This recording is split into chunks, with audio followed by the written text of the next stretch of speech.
Hey, it's VJ from Canada with a review of the Dromeda Kodo Micro Quad with camera. Okay, this is a 2.4 gigahertz radio controlled quad, completely ready to fly. And there's your charging cable to the computer, USB connector. The card reader for the SD card. Okay, a pint-size controller here. Okay, so everything out of the box. You got the bird. They've thrown in some propeller guards.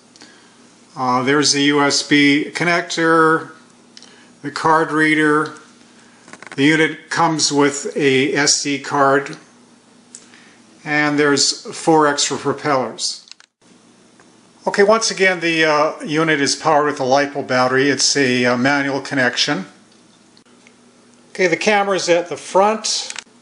The film or SD card is loaded in the back of the unit.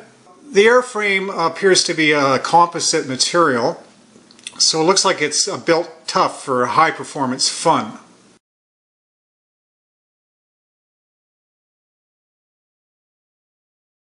I paid $60 tax included, so for a flying camera I think it's a pretty good buy.